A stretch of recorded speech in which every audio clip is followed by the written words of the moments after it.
does it mean for a scenario's story if it is designed for one player? What about two? Why would we want that? Well, let's talk about it. Greetings, Miskatonic Repository. My name is Heinrich Mohr, and today we're discussing writing community content scenarios designed for a specific number of players, in particular, 1- and 2-player games. If you're wondering why we might want to undertake such a challenge in the first place, I encourage you to check out my earlier video on playing with player counts. If, however, you want to hear about why you might want to design for 1 or 2 players, then stick around. To start with, maybe the most well-known example of scenarios designed for specific numbers of players are solo scenarios. Now, even here though, we need to distinguish between what I'll call solo and one-player scenarios. By solo scenarios, I mean those that don't even utilize a keeper. Chaosium's Alone Against series is an example of that, as are, on the Miskatonic Repository on DriveThruRPG, my own Guide to Carcosa, the Solo Investigator's Guide, Host and Hostility for Regency Cthulhu, Alone Against Nyarlathotep, and many more. One-player scenarios, by contrast, are those that have one keeper and one player. That player has the spotlight on them 100% of the time. Conversely, everything the keeper does is also going to interact with that one individual all the time throughout the entire session. This makes these scenarios intensely personal and private. They're great if you really want to explore a player character's emotions. Keep in mind that while these scenarios are excellent for in-depth role-playing, they can also feature a lot of action that may feel much faster paced compared to actions in a group, where players may want to discuss with everyone what they do before they actually do it. Alternatively, there may be a non-player character who, in a larger group, might steal the show from the actual players, but in a one-player game provides a foil to the player character, or perhaps a friend, partner, or significant other played by the keeper. This makes one-player scenarios excellent for couples, with whom a more emotionally vulnerable scenario is easier and more comfortable than it would be with a bigger group. For the same reason, one-player scenarios are good for players uncomfortable in larger groups, or who are learning the rules to a game.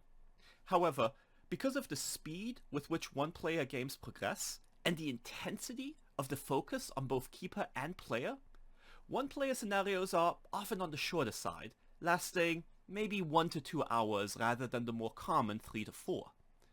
Don't be fooled though, that doesn't make them any easier to write. Another popular grouping in media, but less so in TTRPGs, are 2-character team-ups. Examples of this include buddy cop stories or characters with intimate relationships.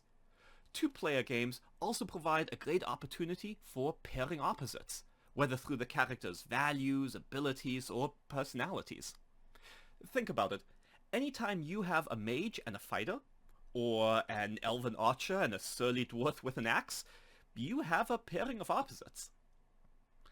In Call of Cthulhu, that may mean an academic and a brawler, or a thief and a cop, or a sleuth and their client, or a mythos skeptic and a mythos true believer. 2-player scenarios are great at encouraging banter between players. These scenarios also give lots of spotlight on players, giving them the opportunity to have their characters act individually or as a team with their partner. It's also easy to let each character shine based on what they're good at, making this a useful tool if you want to explain some of the more complex rules of a game system. For Call of Cthulhu, that may mean chase sequences, or magic, or even combat. Looking at you, 7th edition machine gun rules. These scenarios also encourage joint problem solving, with each character contributing half of the solution. That could be as simple as one lifting a gate or giving the other a boost over a wall, or as complex as one character completing the ritual, while the other holds back the tides of cultists. In 2-player games, death also becomes more meaningful. Whereas in a 1-player game, where your character's death may just mean the end of the story, in a 2-player scenario, you know that someone is left behind. This means it's not unusual for characters in 2-player games to look for opportunities to go out in a blaze of glory together.